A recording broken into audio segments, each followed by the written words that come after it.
Okay, so good morning. The experiment that we'll be doing today is to calibrate and measure displacement using this LVDT. So LVDT, as we know, is linear variable differential transducer or a transformer. Okay, so this is our transformer here. We are having one primary and two secondary coils inside the transformer. So this is the core. Okay, this one is the core here that goes inside this transformer, and we do the displacement to this transformer using this screw gauge. Okay, this screw gauge is connected to the core of the transformer.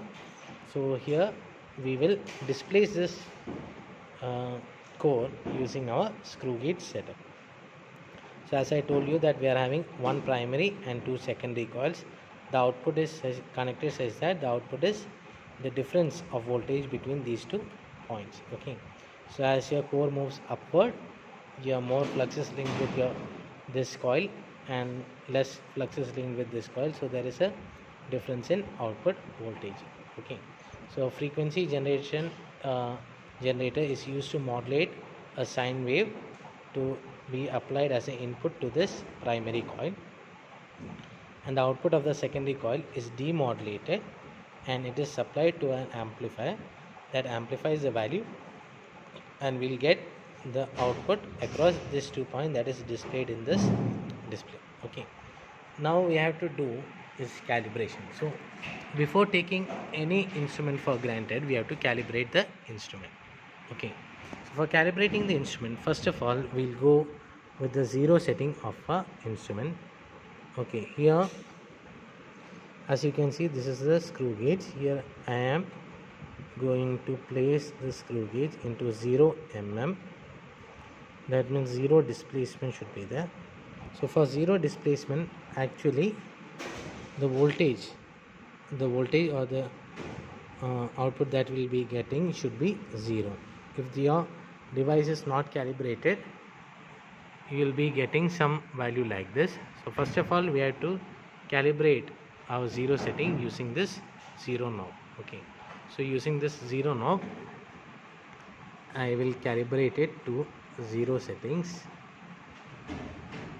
Yeah, output voltage should be 0.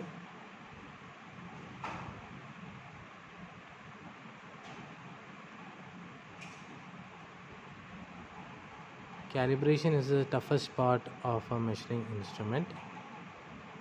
Okay, now we have correctly calibrated it to 0. So for 0 displacement, I am getting an output of 0 mm. The next point here is to calibrate for the final reading. So the final reading is my 10 mm.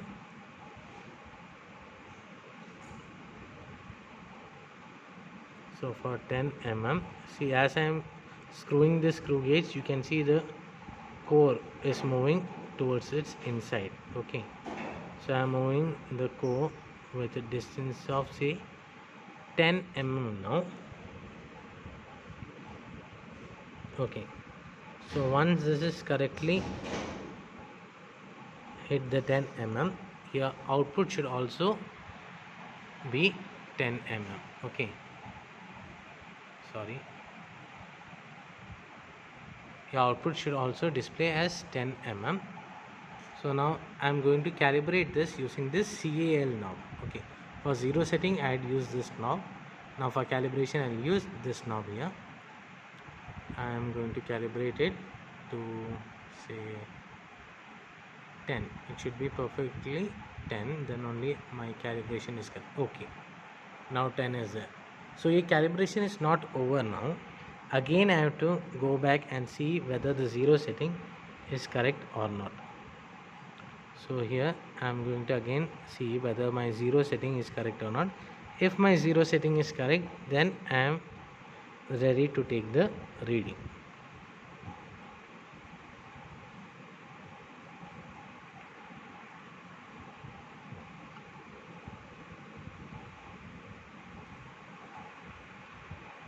Okay, now this is perfectly 0, and here also it is perfectly 0. Okay, so now we have successfully calibrated our instrument. and now we can take the reading. So for taking the reading, we have to screw this screw gauge for 1 millimeter in the positive direction, okay, and we have to take reading for every 1 millimeter, that is 1 2 3 4 5 etc. up to 10, then come back to 0, and in the opposite direction also we have to take the reading in -1 -2 -3 etc. up to -10, okay, and then we have to note the reading in this format. So we'll have the actual reading we get from the screw gauge, the indicator reading that we'll get from here, okay, we'll write it down and we'll calculate the error, that is the actual minus the indicated value divided by actual value. We'll find the accuracy of our calibrated instrument, okay. So this is the experiment that is being used to measure displacement using our LVDT transducer.